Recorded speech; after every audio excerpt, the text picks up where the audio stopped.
Well, good morning, everyone. We are here today because of our great concern about the rising number of cases, and particularly about the people who are now who have COVID, who are in our hospitals in the state. Let me start with the statewide numbers. We now have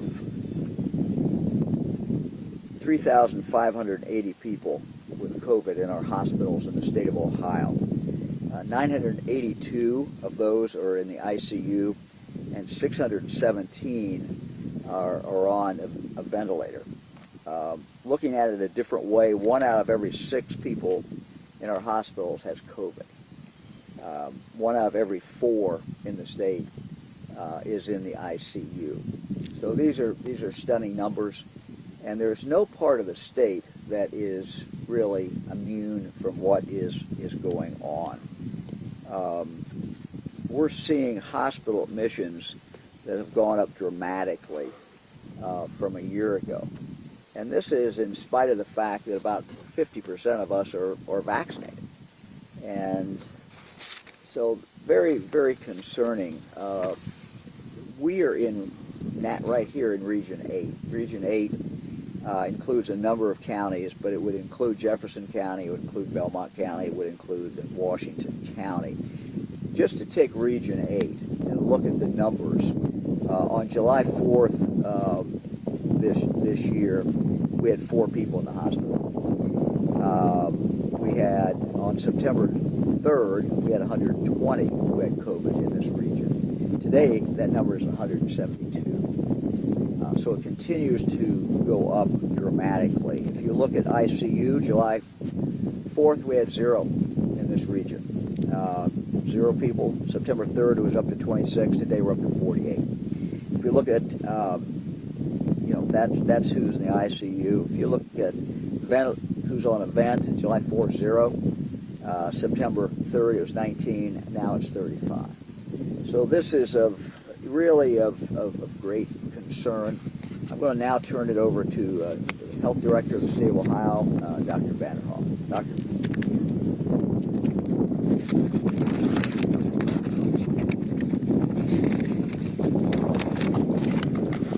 Well, thank you, Governor. As you heard from Governor DeWine, our hospital systems are really facing a dramatic increase in the number of patients that they are caring for compared to where we were just as recently as early this summer. The current surge in hospitalizations, unfortunately, is being driven largely by our unvaccinated Ohioans.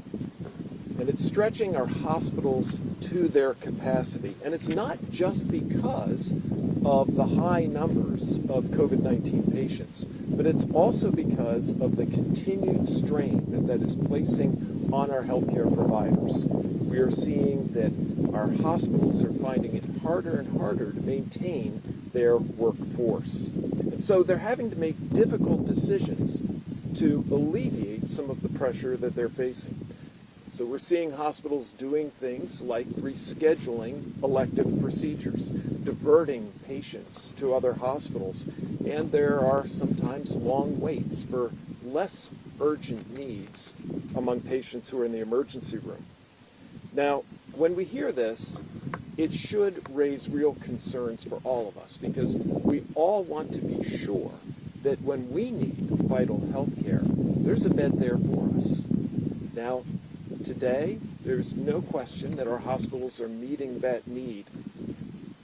But it's putting a lot of strain, as I said, not only on the hospitals, but also their emergency rooms. So if you're having symptoms that really require you to go to the emergency room, if you're having a heart attack, a stroke, you've recently been in an auto accident, of course, we want you to go to the emergency room. But we also want you to be mindful of some of the other healthcare resources if you have lesser symptoms. Have you called your primary care provider? Have you considered being seen at a clinic nearby or taking advantage of a telehealth option? Now, one of the other things we're hearing from our hospitals is that they are being inundated by people who are coming in just for a COVID test. And in many circumstances, it's people who need a test so that they can attend an event or travel. Well, we want to remind people, especially at this time when our ERs are so busy, that there are other resources that are available. Not only can you get a test through many retail locations, you can sometimes get them through your local pharmacy, which may have still drive-through appointments available, but also the state has made tests available through many of our libraries and local health departments. If you are simply looking for a test, please go to the state's website, coronavirus.ohio.gov, and you can find locations. Now, the last thing I want to remind people is that this surge really is a surge of the unvaccinated.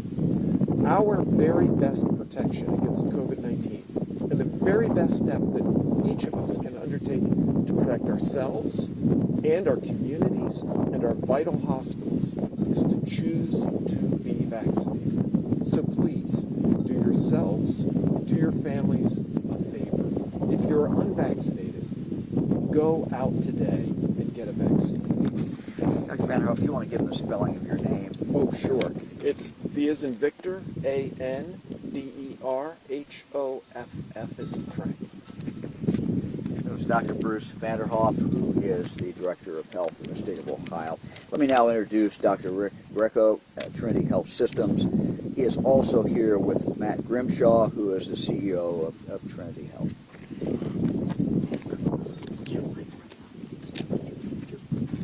Sure. Oh, I get you.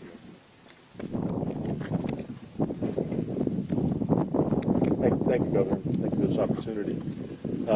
And Dr. Vanderhoff, you made some very important points.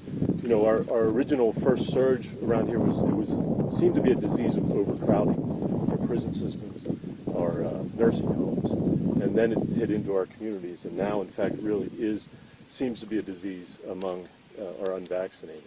We certainly are in the midst of a surge here. Relative to our surge we experienced in Belmont and Jefferson County back in December of 20, we were experiencing hospital admission numbers that are about 50% of that now, and we're maybe still going up. The really fascinating thing is that of those admissions, 80% are unvaccinated. And it's really sad because we do have an opportunity there to help us. We prayed for a vaccine back in December, and it's here, and we're just not taking advantage of it as much as we should. Though, Governor, I think you should be very proud of the regional collaboration that your administration has supported. I've seen unprecedented collaboration with hospitals throughout our region. We are sharing information with each other. We're sharing resources, and it's really been a bright side of all of this. We've learned a lot in our medical community of how to recognize the disease early, how to institute some new treatments that can be helpful to abort hospitalization with our monoclonal antibodies, and thank you for making all of those things available. That has really been helpful for all of us. We've accepted, in our Steubenville area, we've accepted transfers from hospitals that are overwhelmed as far south as Marietta. So we are all collaborating. And just if I could take a minute and reach out to those first line providers. Just like our community, we all kind of hoped and thought that this was over, right? That we had the worst of it, it was gone, we were down to 0 admissions, but we've had to rally back up, and our first line nurses, respiratory therapists, physicians, all of our healthcare workers have really risen to that, and I just want to take a moment to thank them. Thank you.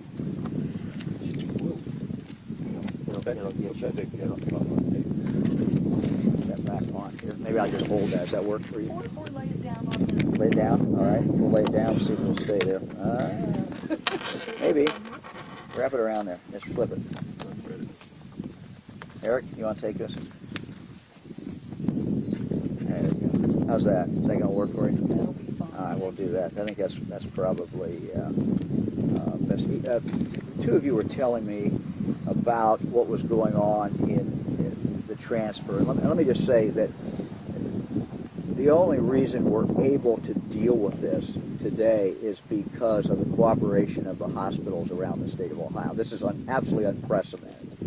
And the ability to move patients from one area to the other, and one hospital picking up for another hospital. You talked about what's going on in Central Ohio, too. That was one scene.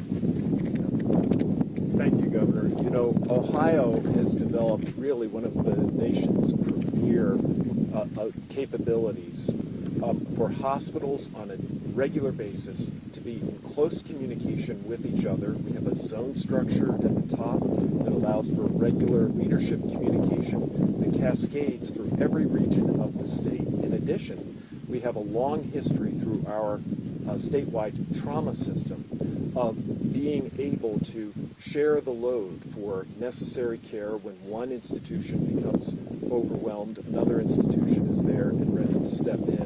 And Doctor, you shared with me before this press conference an example of how that worked. Perhaps you'd like to share that. Thank you. So, unfortunately, these days when hospitals become stressed and overcrowded, oftentimes we have to maybe care for patients in the emergency room that we want to get upstairs to an admission, and when those people turn severely ill, and effectively we have to try to create an ICU in the emergency room. So we have daily communications with the hospitals and trying to network that and understand where other people are. And so through our administration and our COVID task force, we've identified those and conversations with them daily and made arrangements to get them up here to our ICUs where we had some more room at the time. So it's been a good success story, and my understanding is that those people have done well. Unfortunately, there are probably communities out there that are not quite so fortunate. Let me now introduce Dr. George Cholak, who is the Belmont County Health Commissioner. Thanks, Doctor. Thank you. Good morning. We've been pretty successful with our volunteers. We had a number of clinics in the area, and we're still having clinics, but most of our vaccinations are now at the health department.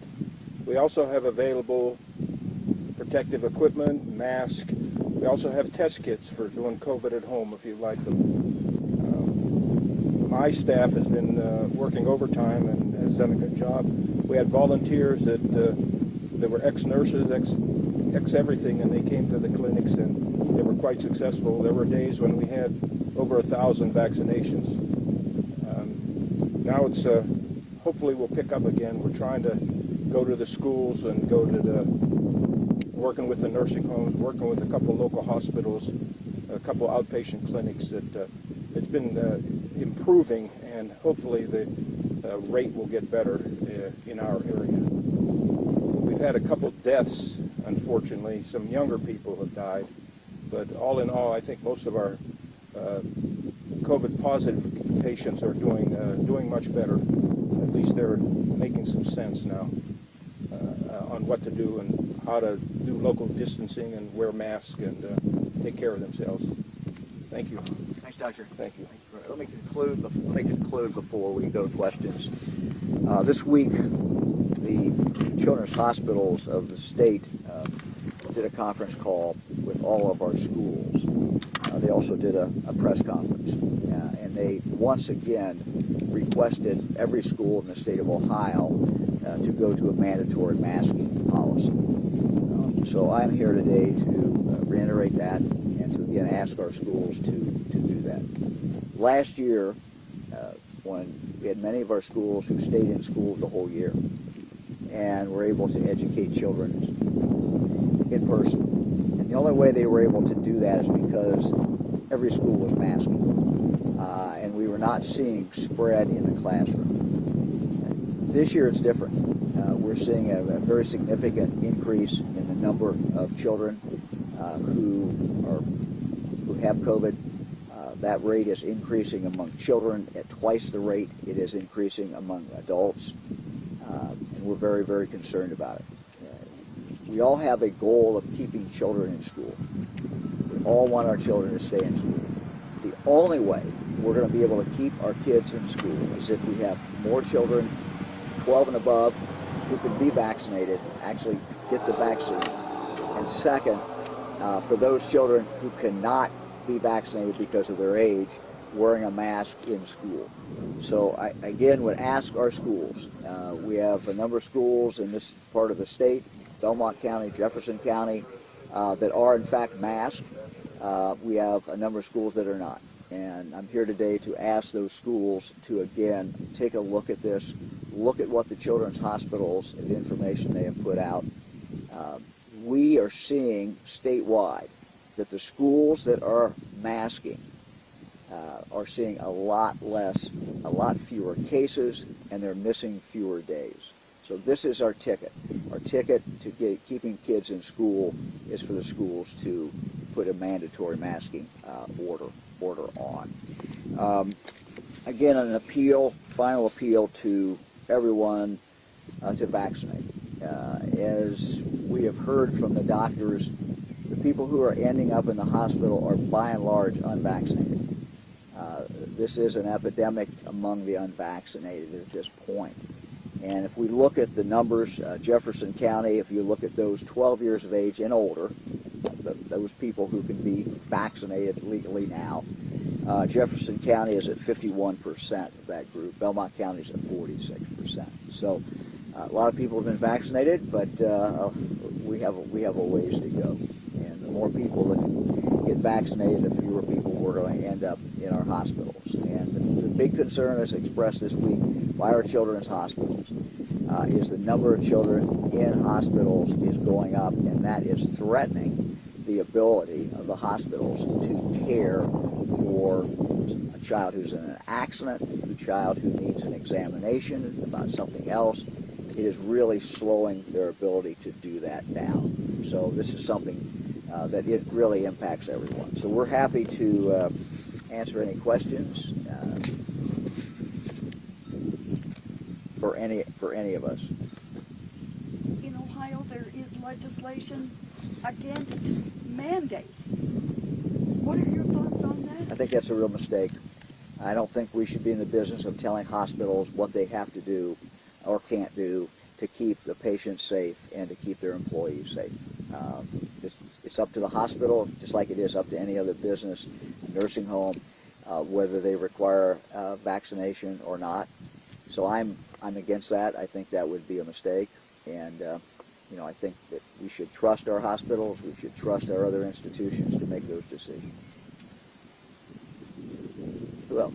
Yes, sir. I guess I just wanted to ask you, I was at a meeting last night in Jefferson County where they implemented a mask mandate, and there were a number of parents that were concerned about that, raising those concerns. Just kind of your reaction, those parents raising those concerns about that mandate with the rising numbers. Yeah, I'm going to ask Dr. Vanderhoff to talk about that because he has looked at all of the studies in regard to masking. The bottom line is that the evidence is overwhelming that masking in school slows spread down in the classroom. Now, we can't stop kids getting together at night, eating pizza and doing whatever kids do. But during the time of the day when kids are inside and in close proximity to each other, it is very, very important that they wear masks so that we don't see a spread. As I said, we are seeing a dramatic increase among children this year. And some people have said, well, why is that happening? And the answer is pretty clear. The Delta variant is much more contagious than what we were facing last year when school started. Second, when we started school last year, every child was wearing a mask. And it worked. It worked exceedingly well. So we are today, frankly, pleading with our schools, with our school boards, with our superintendents, with our parents. If you want to keep your kids in school, the safest way to do that is to have your child vaccinated if they're 12 and over, and to put a mask mandate on in school. Dr. Vanderhoff?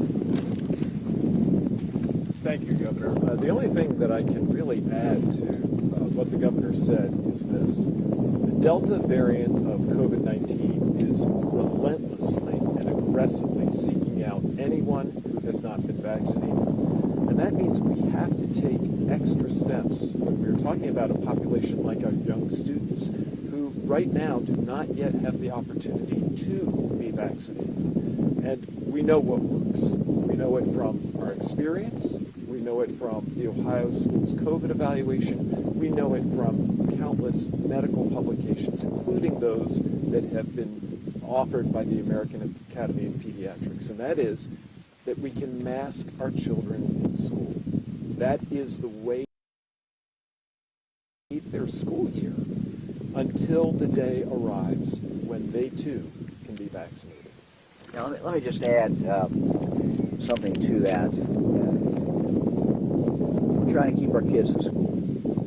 We're trying to keep our kids safe. But the other challenge when we see spread in school is that goes back to families. And in a county where only 50% of the population is vaccinated, that means that half of those kids are going back to families that are not vaccinated. And so one family would spread it to another family through school, or many families. Then it goes back to those families. And there may be someone in that family who gets it and who ends up in the hospital or who ends up dying. So it is not just to protect the children. It is not just to keep the kids in school. It is to slow down the spread in the community. And schools can be, when children are unvaccinated, a big spreader. So it's also about saving the grandmother who lives in the house. It's also about saving the father who lives in the house, or the mother who lives in the house. So there's a lot at stake when these decisions about masking are being made.